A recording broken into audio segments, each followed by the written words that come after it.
Have you ever noticed how some people will go out of their way to eat alone, even when they don't have to? Not because they don't have friends, not because they're awkward, not even because they're antisocial. They just prefer it. You'll see them at a cafe, sitting by themselves, completely calm. No phone sometimes, no rush, just eating, thinking, existing. And if you're someone who enjoys eating alone, you probably already know the feeling.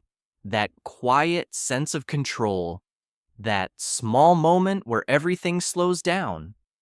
But here's where it gets interesting. Most people look at that and assume something is wrong. They think, are they lonely? Do they not have anyone? Is something off? But what's actually happening is almost the opposite. Because for a certain type of mind, eating alone isn't isolation, it's regulation. Let me show you what I mean. Think about the last time you ate with a group. There's conversation, timing, reactions, subtle social rules. When to speak, when to listen, how fast to eat, whether to order something expensive or keep it simple. Even your posture changes, your tone shifts. Your brain is constantly processing, not just the food, but the people. Psychologists call this social load. And even though it doesn't feel like work, your brain treats it exactly like that. Every interaction pulls a little bit of your attention, a little bit of your energy. Now imagine removing all of that. No expectations, no impressions to manage, no need to perform, just you and your meal.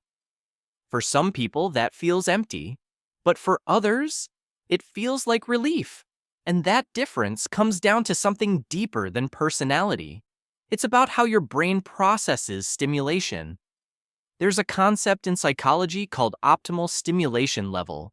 It basically means that every person has a different threshold for how much input they can handle before they start to feel overwhelmed.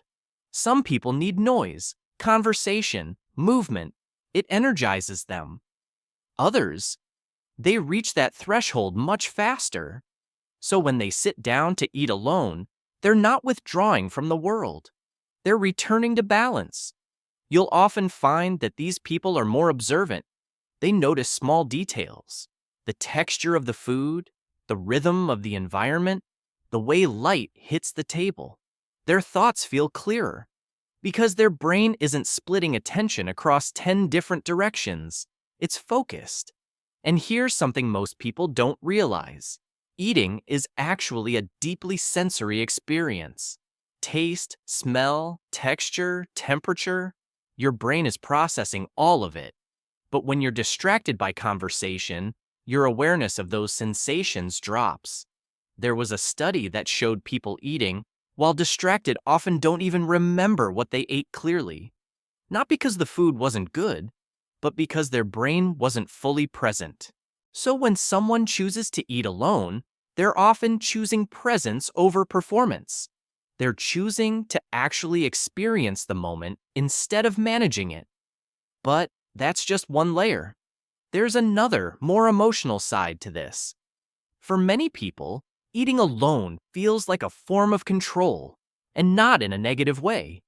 In a world where so much of your day is structured around other people's expectations, work, school, conversations, obligations, meals become one of the few moments that are entirely yours.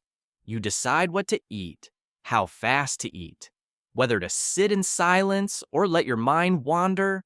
No adjustments, no compromises. That kind of autonomy is surprisingly powerful. Your brain associates it with safety.